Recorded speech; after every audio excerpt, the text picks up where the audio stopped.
이 시간 저희들이 요한계시록 3장 14절부터 22절까지 말씀을 읽었습니다. 여러분, 요한계시록 3장과 2장과 3장은 7교회에 편지하는 내용으로 적혀져 있고요. 특히 마지막에 라오디게아 교회에 편지하는 내용이 됩니다. 요즘에 새벽에 말씀을 나누고 있는데 지금 요한계시록을 지금 하고 있습니다. 그런데 요한계시록이 이제 넘어가면은 다음에 또 오기까지 약 1년 반에서 2년 정도가 걸리기 때문에요. 이 말씀을 전해야 되겠다라는 그 마음이 마음속에 있었습니다. 그래서 이 시간에 이 말씀을 같이 나누면서 정말로 우리가 이 땅을 살아갈 때에 우리가 회색 지대의 노인자가 아니라, 다시 말하면 미지근한 상태에서 이것도 아니고 저것도 아닌, 하나님을 믿는 사람도 아니고 또는 세상 사람도 아닌 그러한 상태의 믿음의 모습에서 우리가 깨어나서 정말로 하나님이 기뻐하고 원하시는 아름다운 삶을 살아가는 우리가 되었으면 좋겠다라는 간절한 마음이 마음속에 생겨서 오늘 이 말씀을 가지고 오늘 나누기를 원합니다. 그래서 여러분, 제목을 믿음에는 회색지대가 없다 이렇게 잡았습니다. 여러분, 오늘 읽은 말씀을 보면은요, 16절을 한번 보십시오. 네가 이같이 미지근하여 뜨겁지도 아니하고 차지도 아니하니 내 입에서 너를 토하여 버리리라. 우리 주님께서 하시는 말씀입니다. 여기서 미지근하다라고 쓰는 단어가요, 헬라어로 말하면은 클리아로스입니다. 클리아로스라는 단어인데요, 클리아로스라는 단어는 미지근하다. 그러니까 뜨겁지도 않고 차갑지도 않다라는 거죠. 근데 왜 우리 주님께서는 이 미지근한 이것을 이렇게 입에서 토해내버린다, 미지근한 상태에서 벗어나라라고 말하고 있는 걸까요? 바로 그 위에 15절에 보면 그렇게 얘기하잖아요. 내가 내 행위를 아노니 네가 차지도 아니하고 뜨겁지도 아니하도다. 네가 차든지 뜨겁든지 하기를 원한다. 이것이 주님의 뜻이거든요. 그래서 미지근한 상태에 있는 것을 내가 도저히 견딜 수가 없다. 그래서 내 입에서 뱉어버리고 싶다. 이렇게 말하고 있습니다. 이 미지근하다라는 것을 영어로 표현하면 lukewarm이죠. lukewarm. 다시 말하면요, 여러분이 라오디게아 지역을 우리가 생각해 보면 이 의미가 무슨 뜻인지를 알게 됩니다. 라오디게아 지역을 보면은 소아시아에 있는 지역이죠. 그곳의 7교회 중에 하나입니다. 이 교회를 누가 개척했는지는 성경에 나와 있지 않습니다. 혹자는 아기뽀가 처음에 바울 사도에 의해서 그곳에 그곳에 감독으로 파견은 됩니다. 골로새서에 보면은요. 근데 그것이 바로 에베소 밑에 지역에 있는 지역이거든요. 그래서 바울에 의해서 거기서 말씀이 증거되었는지 아니면 누군가에 의해서 증거되었는지 이것은 성경에 나와 있지 않기 때문에 알 수는 없습니다만은 소아시아 7교회 중에 하나였고요. 이곳은요, 무역이 있었습니다. 그러니까 엄청난 부를 축적했던 곳입니다. 특히 이 양이 많았는데, 특히 양 중에서 흑양이 많아가지고 흑양으로 이렇게 옷을 만드는데 화려한 옷을 만들었어요. 그래서 이곳에 이 옷을 갖다 팔아가지고 부를 축적했던 그런 굉장한 곳이죠. 여러분, 로마의 그 키케로 알고 있죠. 키케로가 이곳에다가 이곳의 은행에 이렇게 돈을 투자할 정도로 엄청난 부가 있었던 그런 잘 사는 동네가 바로 여기 라오디게아 지역이었습니다. 지진이 일어났어요. AD 60년에 지진이 일어나가지고 그 땅에 이제 다 모든 건물들이 황폐화가 됐죠. 무너지고 폐허가 됐는데, 그때 로마 황제가 그럼 우리가 도움을 주겠다라고 말하니까 이 라오디게아에서는 그 도움 필요 없다. 우리가 알아서 다 할 수 있다 해서 도움을 받지 않고 그 도시를 건설할 정도로 부가 많았던 그런 부자 동네였습니다. 라오디게아고요. 그리고 또 이곳에는요, 그 의과대학이 있었습니다. 그때 당시에 의과대학. 아리스토텔레스 때에 이곳에 의과대학이 있었어요. 특히 부르기아 안약은 거기서 전국적으로 세계적으로 유명했던 그때 당시 세계적으로 유명했던 안약입니다. 그래서 굉장히 과학이 발달된 곳이기도 합니다. 그러다 보니까 이제 문제가 뭐냐면요, 돈이 풍부하죠. 그 다음에 여러 가지 옷이 많아가지고 화려한 옷들이 있고 옷들을 입고 다닐 수 있고 이렇게 멋있게 보일 수 있고 뽐낼 수 있고요. 뿐만 아니라 안약이 있고 의학이 발달해가지고 과학적으로 그렇게 다른 그런 도시에 비해서 그렇게 좋은 그렇게 훌륭한 그런 도시가 바로 라오디게아 지역이었습니다. 근데 교회도 마찬가지로 이것에 젖어 있었음을 보게 됩니다. 그러다 보니까 세상이 주는 풍부가 너무 큰 거예요. 그래서 세상의 것을 추구하다 보니까 이제는 하나님의 것, 우리 주님의 것은 점점 멀어지게 되는 것을 보게 됩니다. 그래서 그들이 신앙의 회색지대에 들어가게 돼요. 미지근한 상태로 들어가게 됩니다. 이 클리아노스 상태가 되는 거예요. 여러분, 라오디게아 위쪽으로 북쪽으로 보니까 한 11km 정도 떨어진 곳에 히에라볼리라는 곳이 있어요. 온천으로 유명한 굉장히 뜨거운 유황 온천이 그곳에서 있었죠. 지금도 있습니다. 유적이요. 그런데 11km 정도 떨어져 있었는데 그곳으로부터 이곳까지 라오디게아까지 수로를 만들었어요. 온천물을 쓰기 위해서. 왜냐하면 돈이 많으니까 수로를 파가지고 이 온천수를 갖다 쓰고 싶어서 수로로 연결을 한 거예요. 그런데 이 수로로 이 뜨거운 물이 오는 도중에 식어버려요. 그래서 여기까지 라오디게아까지 올 동안에는 이 뜨거웠던 그 온천수가 이제 식어서 미지근한 상태가 됩니다. 여러분, 이 라오디게아 동쪽으로는 골로세가 있어요. 약 15km 정도 떨어졌습니다. 근데 15km 정도 골로세에서는 뭐가 유명하냐면은 차가운 물로 아주 유명한 곳이 바로 차가운 온천수가 있었습니다. 그래서 상쾌한 물이 그곳에서 났던 것이죠. 역시 그곳에서 시원한 물을 그들은 원했습니다. 그래서 그들은 돈이 많으니까 또 수로를 만들어가지고 시원한 물을 자기에게 공급하기 위하여 그렇게 했습니다. 그런데 시작했던 시원한 물이 여기까지 오는 도중에 다시 식어버리죠. 그래서 미지근한 상태로 되어버립니다. 이러한 배경 가운데 오늘 이 말씀을 썼던 이 요한은 그렇게 말하는 거예요. 너희들의 지금 상태가, 너희들의 지금 환경이 미지근한 그런 온수와 미지근한 그런 물을 가지고 생활한 것처럼 너희들의 영적인 신앙생활도 이처럼 미지근한 상태에 있다라고 말하면서 영적인 회색지대는 없다라고 지금 단언하면서 주님께서 말씀하시는 거예요. 그래서 그곳으로부터 벗어나라는 거예요. 만약에 벗어나지 않는다 그러면은 내 입에서 토하여버리겠다, 내버리겠다, 뱉어버리겠다라고 표현하고 있음을 보게 됩니다. 여러분, 여기서 신앙의 회색지대라는 것이 바로 그거예요. 이 차갑든지 더웁든지 하라. 이걸 내가 원한다. 여러분, 차가운 것도 좋은 거고요. 더운 것도 좋은 거예요. 어떤 사람은 차가운 것은 좋은 것이 아니고 더운 것만 좋은 거다라고 생각하는데 그게 아니에요. 말씀의 본질을 보면은 차갑고 더운 것은 좋다라는 거예요. 좋은 거예요. 어떤 형태든 이건 열정을 가지고 행하는 모습을 나타냅니다. 그러나 미지근한 상태는 좋지 않는 것으로 지금 말하고 있는 것입니다. 이걸 바꿔서 빨리 이 회색지대에서 벗어날 것을 지금 우리 주님께서는 요청해 두고 있는 것입니다. 다시 말하면 믿음의 회색지대가 뭘까요? 반은 하나님을 믿으면서 반은 세상에 걸쳐 있는 상태입니다. 어떤 사람들이 이렇게 말합니다. 아니 왜 이렇게 극성이냐고. 일주일에 딱 한 번씩 하나님께 예배 드리면 되고 그때 예배 시간만 성경 말씀 보면 되지. 뭐 매일같이 기도한다고 그렇게 야단이냐라고. 네가 무슨 그 뭡니까? 미쳐서 그 미친 사람이냐? 이렇게까지 얘기하면서 얘기를 합니다. 근데 여러분, 성경이 아무리 봐도요 적당하게 예수 믿으라는 말이 없어요. 한쪽에 예수를 믿으면서 한쪽에 세상을 뛰면서 타협하면서 적절하게 살아라라고 말하는 얘기가 없어요. 여러분, 우리가 그 수지청 증무어 어렸을 때 배운 생각이 납니다. 이게 수청무어, 깨끗한 물에는, 맑은 물에는 물고기가 살지 않는다. 세상 사람들이 겪어 쓰는 말입니다.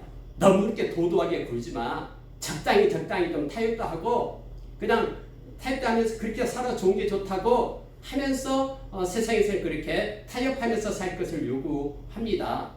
이건 물론 인간관계에서 뭐 그럴 수는 있습니다. 그러나 신앙에서는요, 이것은 허용이 되지 않습니다. 마치 여러분 이것은 제가 전번에 말씀을 드렸죠. 하나님과 우리와의 관계는요, 남편과 아내와의 관계예요. 성경에서 곳곳에서 뷸라라라고 얘기하잖아요. 헵시바, 뷸라라고 우리에게 가르쳐 줍니다. 그래서 하나님이 남편이고 하나님의 백성이 아내의 관계 속에서 우리를 둬요.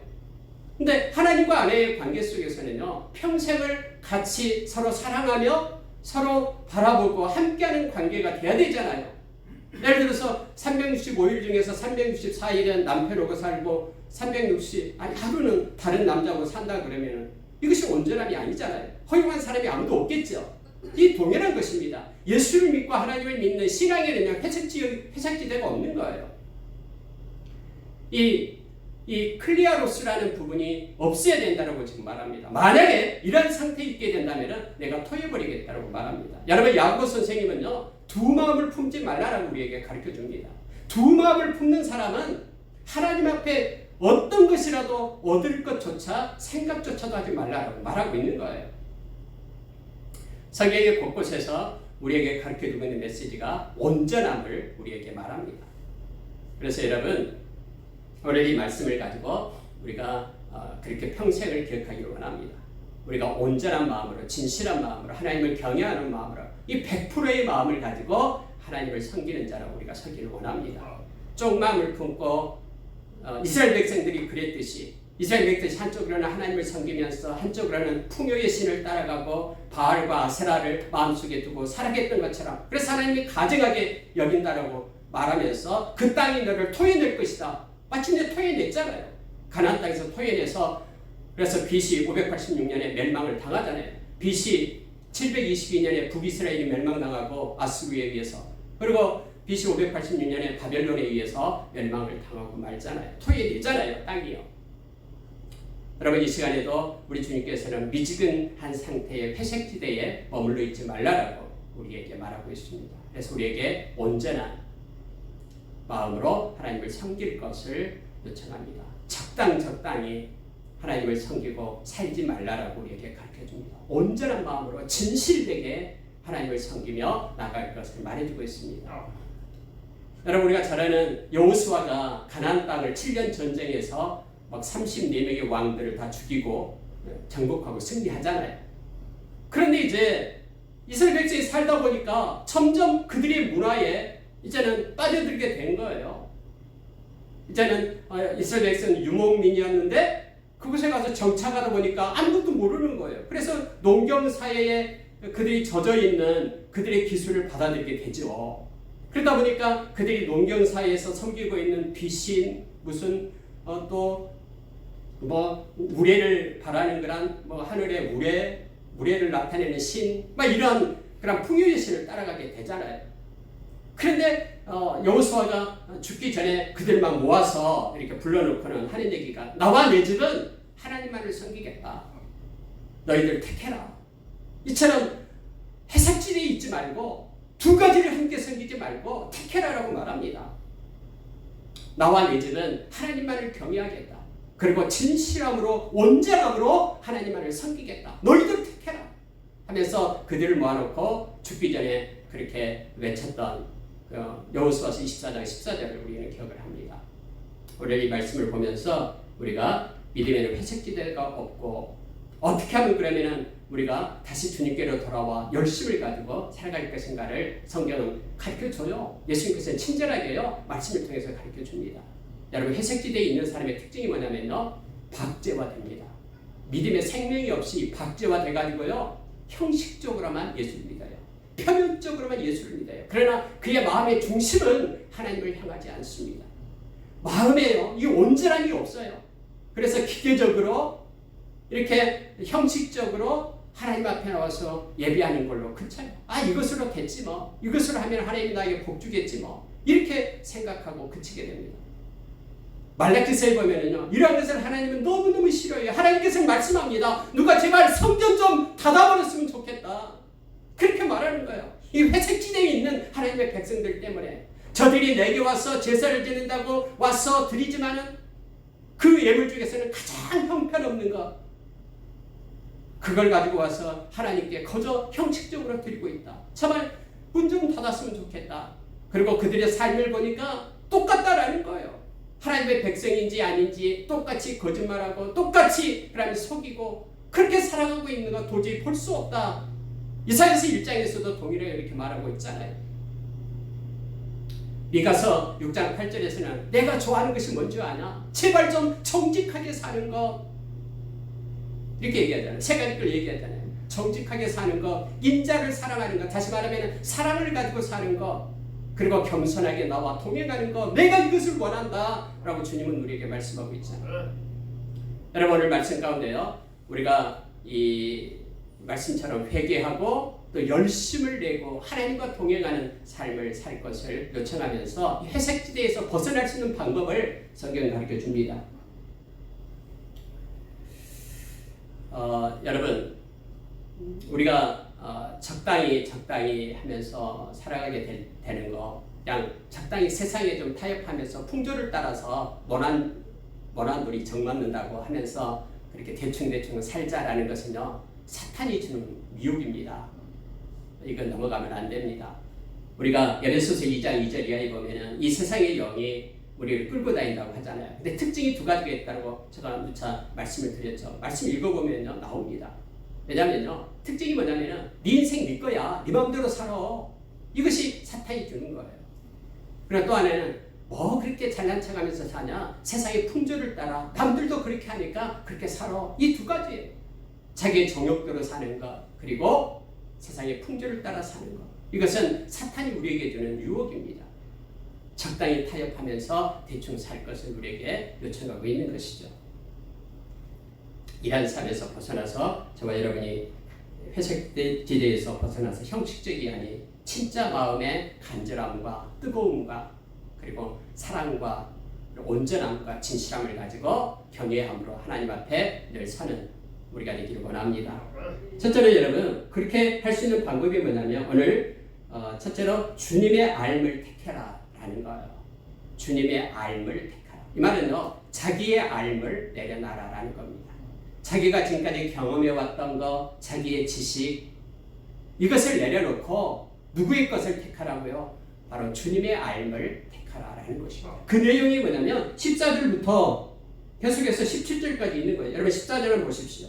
라오디게아의 교회에 사자에게 편지하라. 아멘이시여 충성되고 참된 증인이시여 하나님의 창조의 근본이신 이가 이르시되 내가 네 행위를 아노니 네가 차지도 아니하고 뜨겁지도 아니하도다. 네가 차든지 뜨겁든지 하기를 원하노라. 이렇게 해서 시작되죠. 여러분 성경책 보면 이게 빨간색으로 이렇게 되어 있습니까? 이것은 우리 주님이 말씀한 것은 빨간색으로 이렇게 표시된 거예요. 검정색으로 표시된 것은 주님이 직접 말씀하신 게 아니고요. 그래서 빨간색으로 표시되어 있어요. 이건 주님이 말씀하신 거예요. 근데 여러분, 주님께서 말씀을 하시기 시작하기 전에 나는 이거다. 에고의 의미를 얘기하는 거예요. 나는 이렇다. 라는 것을 먼저 얘기합니다. 그게 바로 14절이에요. 나는 아멘이다. 라고 말합니다. 아멘. 우리가 아멘 그러면 진실로 그렇습니다. 라는 뜻인데요. 예수님이 나는 아멘이다. 라고 얘기하는 거예요. 이건 진리의 하나님을 말합니다. 나는 진리고 진실하다라는 걸 말합니다. 우리 주님은요, 진실하신 하나님이셔요. 진리의 하나님이셔요. 이걸 먼저 여러분 예수님께서 선포를 하고 말씀을 적기 시작하는 거예요. 편지를요. 두 번째는요, 증인이다. 마르티우스를 얘기하죠.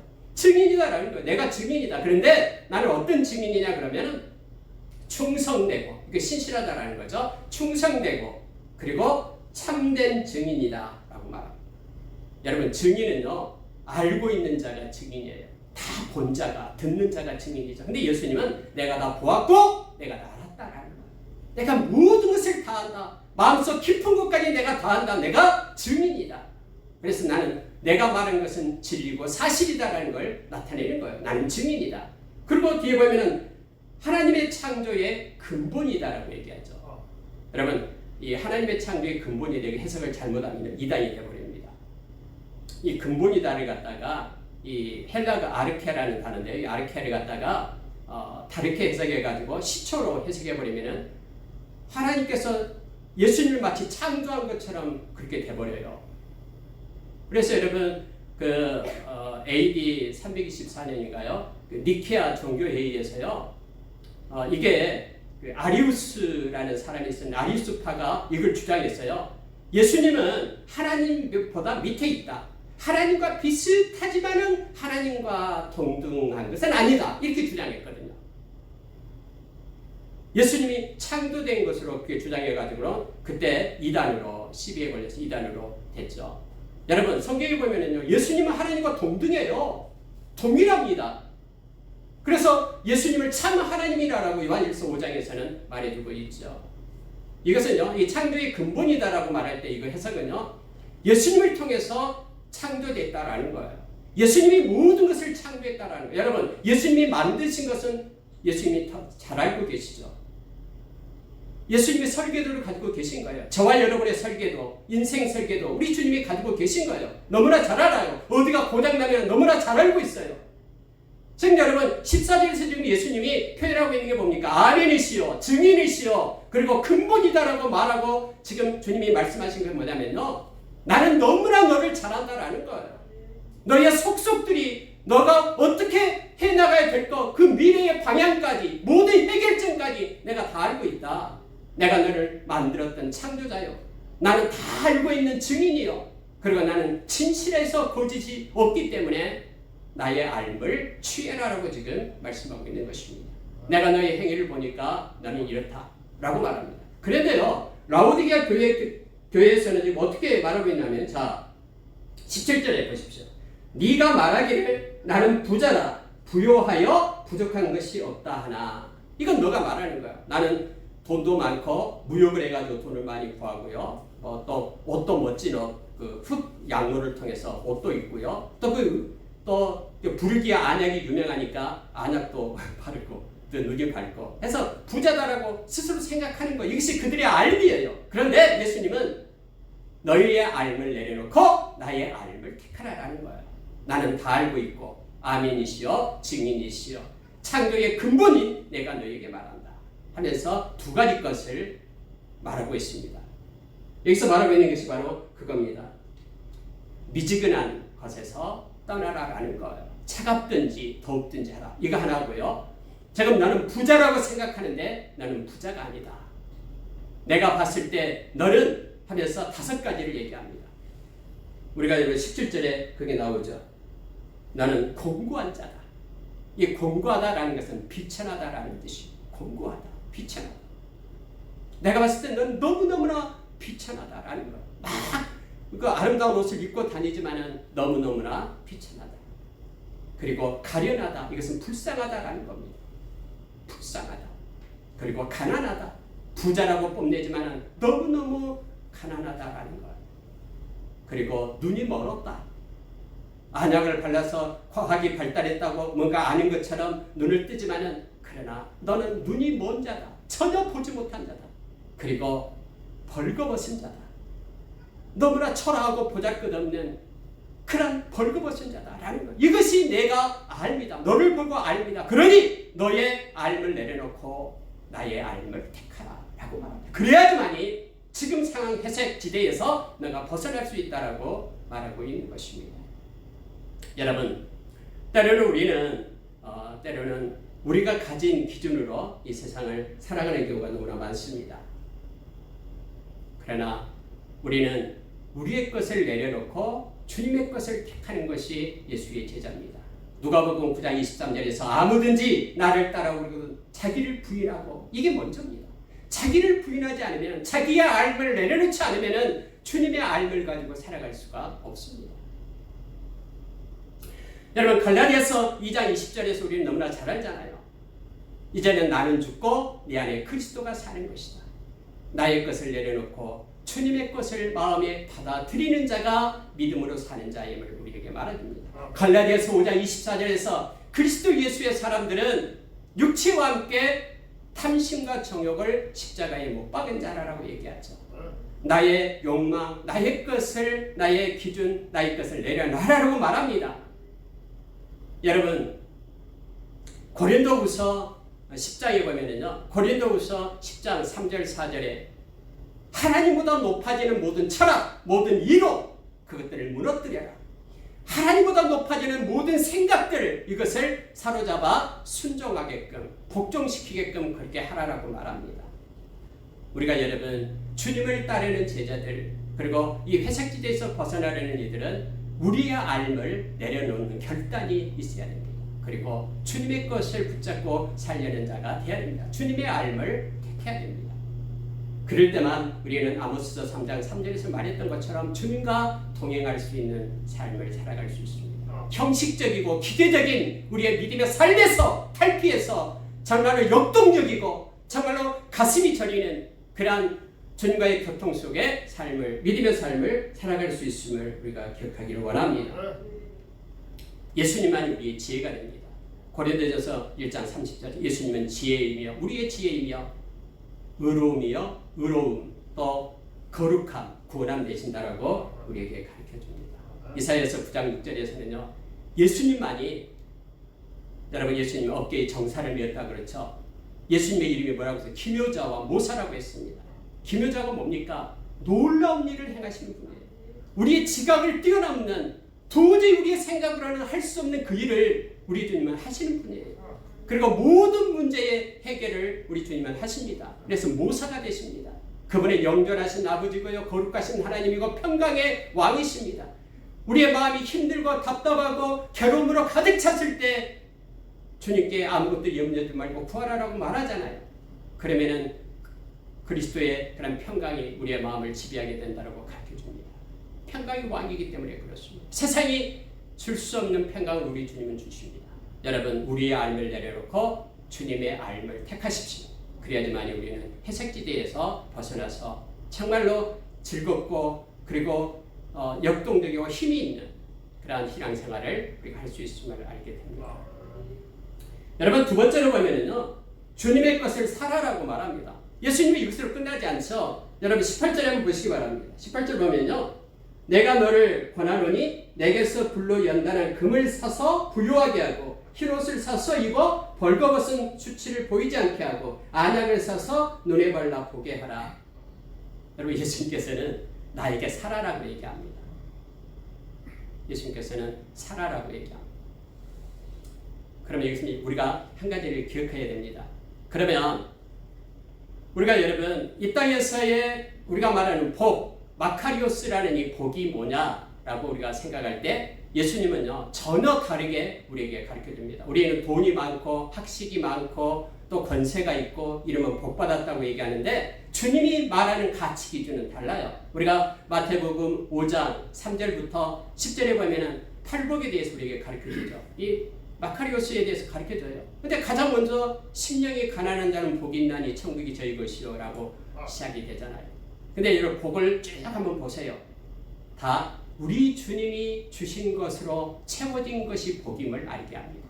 그럼 왜 여기서 말하는 이 라오디게아 교회는 가난하고 이렇게 가련하고 이렇게 눈멀고 벌거벗었다고 말합니까? 주님의 것이 아무것도 없다라는 거예요. 다 세상에서 가져온 것들이에요. 그건 일시적이고 금방 없어지는 것들이죠. 요한일서 2장 15절 말씀처럼 세상과 세상에 있는 것들은 금방 사라지는 것들이죠.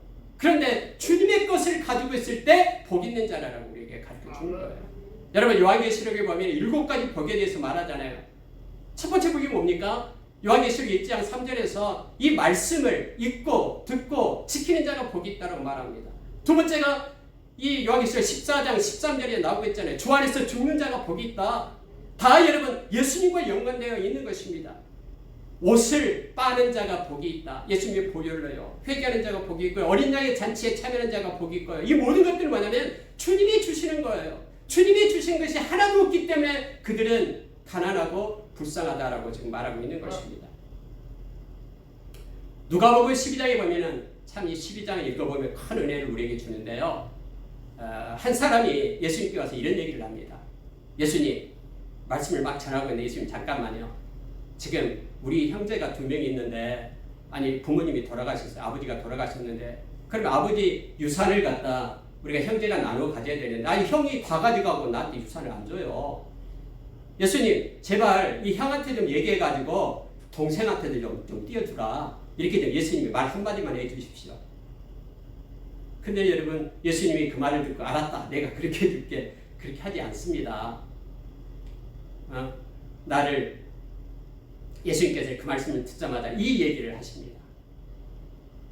생명은 소유에 넉넉한 데 있지 않다. 그래서 가치를 얘기하는데 생명은 소유가 많고 그런 것에 있지 않다. 그러면서 탐심을 버려라. 이 말씀을 합니다. 이 말씀을 하면서요, 한 가지 예를 듭니다. 한 사람이 농사를 많이 지었는데 엄청나게 곡식이 많이 난 거예요. 지금까지 지어두었던 이 창고에 다 드릴 수가 없는 거예요.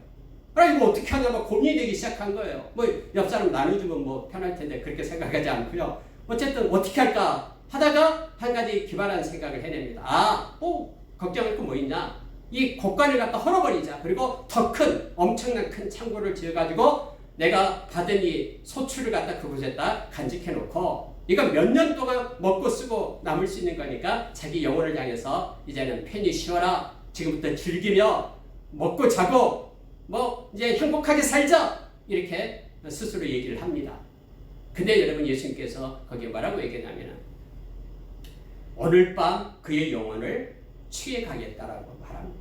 오늘 밤 내가 너의 영혼을 취하면은 네가 예비한 것 준비하는 것이 누구 것이 되겠느냐라고 말하면서 마지막 예수님께서 하신 말씀이 중요합니다. 그 말씀이 뭐냐면요, 이거예요.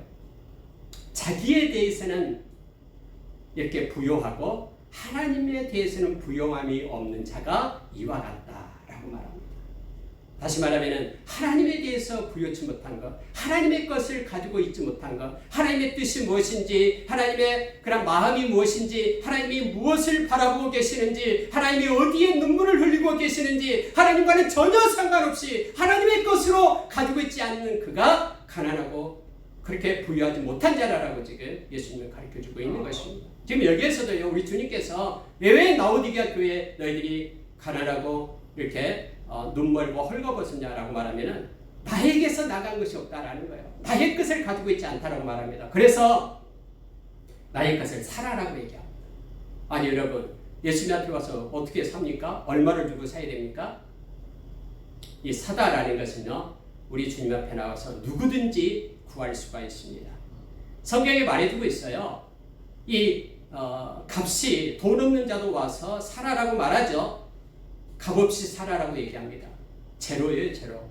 그러니까 주님한테 요청만 하면은 우리가 받는 거예요. 주님이 주시려고 준비하고 있어요. 불로 연단한 그런 금을 준비하고 있어요. 우리 주님께서는 너희들이 수고해서 무역해가지고 부자가 된 라오디게아 너희들 그거 세상으로부터 취한 거 말고 나에게서 금을 사라라고 얘기합니다. 내가 주는 가장 가치 있는 것을 가지고 살라라고 말합니다. 말씀과 믿음을 상징하고 있습니다. 이 세상에서 존재하는 것 중에 가장 가치 있는 것이 말씀이고 믿음임을 우리에게 말해줍니다.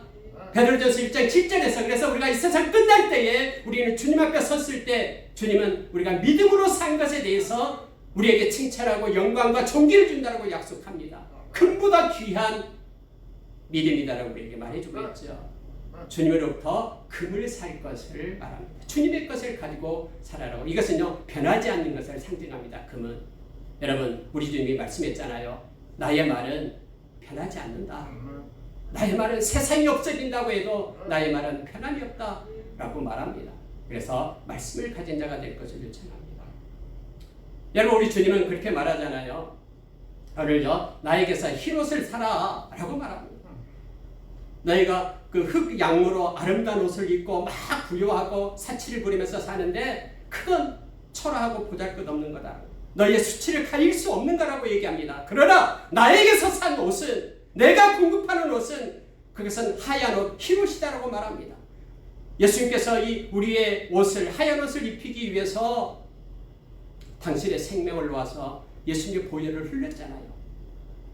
예수님의 보혈은 우리의 추악한 냄새나고 얼룩덜룩한 우리의 재투성인 우리의 모습을, 우리의 영적 모습을 순결하고 깨끗한 순수한 양털보다도 흰 그런 흰옷으로 우리를 입히시잖아요. 예수님의 그 보혈을 사서 우리로 하여금 흰옷을 입으라라고 말합니다. 요한계시록 7장과 요한계시록 14장에서 하나님의 보좌 앞에 거룩한 무리들이 하나님을 향하여 찬양합니다. 그들은 흰옷 입은 백성이고 그들은 예수님의 보혈로 그들의 두루마기를 빤 자라라고 얘기합니다. 흰옷 입은 자, 예수님으로부터 산 그가 부유한 자다라고 말하고 있는 거예요. 우리 주님으로부터 안약을 사라라고 말합니다. 부르기야 안약이 아닌 의학으로 과학적으로 만들어지고 그들의 병을 치료하는 그러한 그들이 가지고 있는 안약이 아닌 주님이 주시는 안약을 사라라고 얘기합니다. 그래서 눈이 밝아져서 믿음의 눈으로 살아갈 것을 요청합니다. 주님을 따라가는 자들로 그들이 설 것을 말해주고 있습니다. 여러분, 우리가 이 세상에 나타나는 현상으로 가지고 살지 말라라고 성경 말하고 있죠. 우리의 눈을 떠서 마음의 눈을 떠서 부르심의 소망을 기억하라라고 에베소서 1장에서 우리에게 말해줍니다. 하나님이 우리를 위하여 예배해 주신 그러한 아름다운 기억의 풍성함을 바라보는 눈을 가져라고 말합니다. 뿐만 아니라 여러분, 지금 우리에게 임한 하나님의 지극히 크신 능력을 우리가 기억하면서 살아라라고 우리에게 말합니다. 주님이 주시는 눈을 떠서 그렇게 바라볼 것을 요청하고 있는 거예요.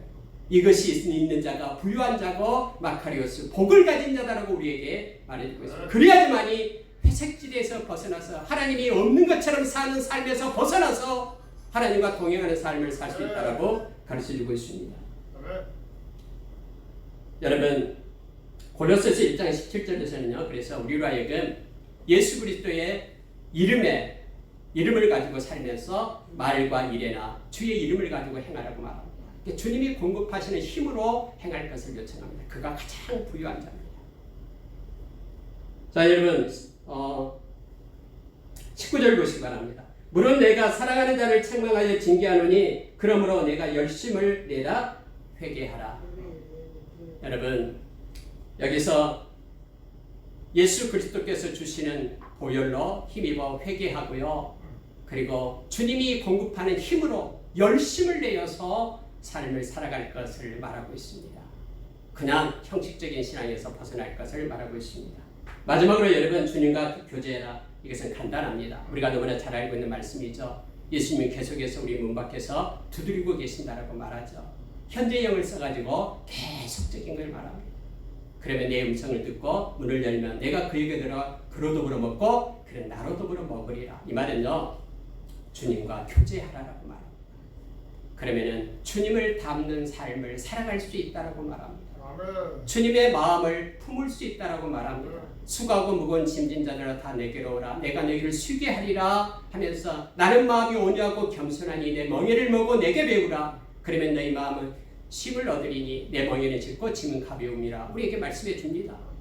주님의 마음 온유와 겸손을 가지고 살아갈 수가 있습니다. 주님과 교제하게 될 때 친밀한 교통과 동행을 원하시는 우리 주님을 우리가 알게 됩니다. 데살로니가전서 5장 10절에서 주님이 십자가에 못 박히신 이유가 우리와 함께하기 위하여 동행하기 위하여 그렇게 행하셨다라고 우리에게 가르쳐줍니다. 주님은 우리를 떠나지 않고 우리와 함께 하시겠다고 약속하십니다.